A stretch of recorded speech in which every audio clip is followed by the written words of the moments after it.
अक्सर भूगोल से बनते हैं रास्ते और रास्तों से इतिहास। ये है पैंगोंग फिंगर्स का एरिया। इंडिया चाइना के बीच एलएसी यहीं से होकर जाती है and location of the India China stand of. पर ये तो अभी की बात है। पैंगोंग लेक ने तो लगभग 400 साल से देखा है एम्पायर्स के बीच युद्ध जिनसे बदल गया इतिहास। ना ही सिर्फ इस रीजन का बल्कि जिसका कंपन महसूस हुआ सैकड़ों किलोमीटर दूर तक। तो आखिर ऐसा है क्या इस लेक में? क्यों इसका एक खूबसूरत नीला रंग छुपाता है गहरा लाल इतिहास? ये कहानी है इंडिया की one of the famous place Pangong lake की, जो कि समझी जा सकती है इसकी तरफ आते 5 रास्तों के थ्रू। पैंगोंग लेक एक सॉल्ट वाटर लेक है जो कि बहुत समय पहले एक नदी ही थी और श्योक रिवर की ही एक ट्रिब्यूटरी रही होगी। पर अर्थ की टेक्टोनिक मूवमेंट की वजह से इसका आउटलेट चैनल बंद हो गया एंड ये बन गई पैंगोंग लेक। इस लेक में पानी आता है from occasional rains, some river channels like Chushul river, melting of snow on the surrounding Pangong range which also brings in the minerals and salt into this lake. पर क्योंकि इस लेक का अब कोई आउटलेट चैनल नहीं है, इसीलिए पैंगोंग लेक अपना वाटर मेनली लूज करती है ड्यू टू इवेपोरेशन। इससे पानी तो चला जाता है पर बच जाता है salt, making this lake over the many thousands of years a salt water lake. Pangong Tso की इंपॉर्टेंस और इसके अराउंड के इतिहास को हम आसानी से समझ जाएंगे अगर हम समझेंगे इसके भूगोल को। दरअसल ये लेक लद्दाख के ईस्ट में पड़ती है, चांगथांग प्लेटू में, जो है दुनिया का सबसे ऊंचा प्लेटू, जिसका ज्यादा भाग तो तिब्बत में है पर यहाँ लद्दाख में भी एक सिग्निफिकेंट पोर्शन पड़ता है। इसके उत्तर और पूर्व में पड़ती है पैंगोंग रेंज, जो कि काराकोरम रेंज की ही एक ट्रिब्यूटरी है। काराकोरम रेंज लद्दाख में इंडिया का नेचुरल नॉर्दर्न बॉर्डर डिफाइन करती है और इंडिया की 10 में से 6 सबसे ऊंची चोटियां इसी रेंज में पड़ती हैं।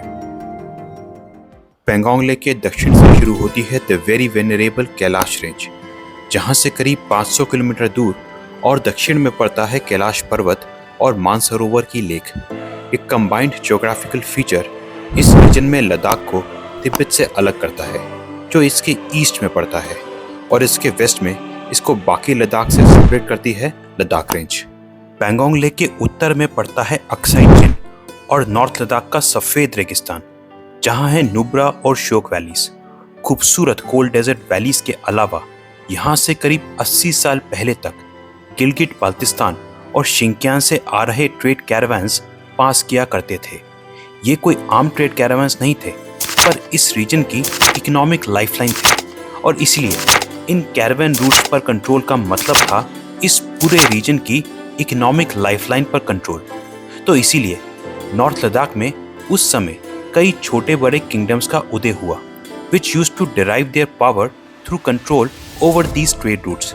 And so, लद्दाख के लार्जेस्ट नंबर ऑफ फोर्ट्स भी आपको इसी रीजन में मिलेंगे, जैसे कि तिगूर, जहां है जम्सखांग पैलेस, और चरासा, जहां है ये फोर्ट एंड खूबसूरत बुद्ध की प्रतिमा। ट्रांस हिमालय के इस रीजन को जहां भूगोल अपनी इन ऊंची पर्वत श्रृंखलाओं के कारण इसके एक भाग को दूसरे से अलग करता है, वहीं भूगोल के ही कुछ नेचुरल फीचर्स इन भागों को साथ लाने का काम भी करते हैं, जिनमें से एक है माउंटेन पासेस, जिनके थ्रू इन ट्रेड कैरावान्स ने अपना रास्ता बनाया और जिन पर आज भी हम ड्राइव कर रहे हैं। तो शिंक्यान से आ रहा ट्रेड कैरावान लद्दाख में एंटर करता था फेमस काराकोरम पास के थ्रू, जिसकी इस तरफ उस समय एक कैंपिंग ग्राउंड हुआ करता था फॉर दीज कैरावान्स टू रेस्ट, जिसका नाम आज है दौलत बेग ओल्डी, और जहां आज इंडिया और दुनिया की one of the highest air landing strip है। यहाँ से ये ट्रेड कैरावान या तो इसी रूट पर आगे बढ़ता था, जो आज कहलाता है डरबुक श्योक डीबियो रोड, और जो आज एलएसी के बिल्कुल साथ से जाते हुए डेप्सांग प्लेन्स और गलवान होते हुए आगे बढ़ती है। इन कैरावान्स का दूसरा रास्ता होता था यहाँ से राइट ससेर पास और चमेसा नदी क्रॉस करके नुब्रा वैली में पहुंचना, जिस पर अब एक 35 मीटर लंबा ब्रिज है। इसके पास ही पड़ता है पनामिक के हॉट स्प्रिंग्स। यहाँ से फिर ये रास्ता श्योक रिवर के अलोंग आगे बढ़ता था। आज ये रास्ता नुब्रा से पैंगोंग लेक को कनेक्ट करता हुआ एक इम्पॉर्टेंट टूरिस्ट रूट है जो अल्टीमेटली हमारे डीबीओ रोड से मिलता है श्योक विलेज में, जहां पर उस समय एक तिब्बत से आ रहा रास्ता भी मिलता था। फिर ये कंबाइंड रोड थोड़ा सा और आगे टांगशे पर लेह से आ रहे एक और रास्ते से मिलती थी। आज भी ये रास्ता लेह से पेंगोंग लेक पहुंचने का सबसे छोटा रास्ता है विया चांगला एंड केला माउंटेन पासेस। पेंगोंग की तरफ आ रहे इन रास्तों से इस रीजन की इंपॉर्टेंस का आइडिया हो जाता है। इस जगह पर कंट्रोल का मतलब था इस रीजन की पूरी इकोनॉमी पर control, as this area acted the convergence point of trade and travel routes from Central Asia, Xinjiang, Gilgit Baltistan, Ladakh and Tibet. और इसीलिए पहली बार यहाँ लड़ी गई थी लद्दाखी एंड तिब्बतन्स के बीच दो लड़ाई बिटवीन 1679 टू 1680।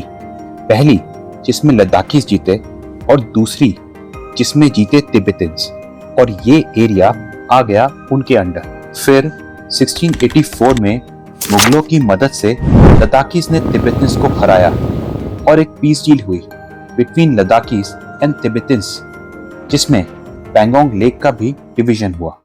टांगशे से जरा सा आगे ये कंबाइंड रोड पहुंचती है पेंगोंग के साथ ही इस रीजन की सबसे बड़ी settlement Chushul, right near a gap between Pangong and Kailash ranges, जिससे ये रीजन रिलेटिवली फ्लैट है। और यहाँ पर आके मिलते हैं अगेन भूगोल के कारण बने दो और इम्पोर्टेंट रास्ते। एक स्पीति वैली से आ रहा रास्ता जो परांगला होते हुए सो मुरेरी के करजोक और माहे के कुछ एंशिएंट विलेजेस को कनेक्ट करता था विया कक्सांगला माउंटेन पास, और दूसरा जो यहाँ से सीधा जाता था टू हानले विया साकाला माउंटेन पास, जो है इस चांगथांग प्लेटू का सबसे बड़ा गांव, और वहां से to south Tibet. Trade potential के अलावा इन रास्तों की एंड ओवरऑल इस रीजन की स्ट्रैटेजिक इंपॉर्टेंस इसी बात से समझी जा सकती है कि जोरावर सिंह ने इसी रास्ते से होते हुए थोड़े टाइम तक कैलाश पर्वत, मानसरोवर और टकलाकोट के रीजन को डोगरा किंगडम में इंटीग्रेट किया था। हालांकि सर्दियों के टाइम पर डोगरास की सप्लाई लाइन उस समय इतनी एक्सटेंड हो गई थी कि वो इस पर अपना कंट्रोल ज़्यादा टाइम तक रख नहीं पाए, और वहीं पर जोरावर सिंह अल्टीमेटली अटेंड वीरगति, which led Dogras to fall back to Chushul. और इसीलिए चुशूल का यही एरिया बना था battle ground of the final battle between Dogras and Tibetans, which Dogras won, जिसके बाद साइन हुई थी Dogra and Tibetan peace treaty, जिसमें फिर से पेंगोंग लेक के अराउंड बॉर्डर डिवीजन हुआ था, apart from other places and other clauses. Late 19th century में लद्दाख का ये भाग ब्रिटिश स्यूजरैनिटी में आ गया था, even as Dogra king was still its ruler. और उनके कहने पर डोगरा किंग ने एक और ट्रेड रूट बनवाया था टू तिब्बत, जो जाता था पेंगोंग लेक के ईस्ट से खूबसूरत शैंगचेमो वैली से विया मार्सिमिकला माउंटेन पास, जो 18,300 फीट पर उमलिंगला बनने से पहले तक लद्दाख का हाईएस्ट मोटरेबल माउंटेन पास था। चैंगचेमो वैली में ही पड़ता है गोगरा हॉट स्प्रिंग भी। चुशूल और स्पेंगूर गैप एरिया को कैलाश रेंज एक नेचुरल डिफेंस देती है, जिसके लिए इस रेंज में है कई हाई माउंटेन पासेस, जिनमें से एक है रेजांगला, जहां 1962 में अंडर मेजर शैतान सिंह लड़ी गई थी इंडिया चाइना के बीच the battle of Rezang La, which was literally fought to the last man and the last bullet, जहां 120 में से only 6 इंडियन सोल्जर्स सर्वाइव। और इनकी याद में यहाँ बना हुआ है रेजांगला वॉर मेमोरियल, ठीक रेजांगला के सामने। तो ये है पेंगोंग फिंगर्स का एरिया। 400 साल बीत गए, पर आज भी पेंगोंग की ये खूबसूरत लेक बनी हुई है conflict zone, this time between two big powers of the world. क्योंकि कुछ जगह भूगोल के ऐसे रास्तों पे होती है जहां कॉन्फ्लिक्ट्स आर इनएविटेबल, एंड इन्हीं से आगे जाकर बनता है इतिहास।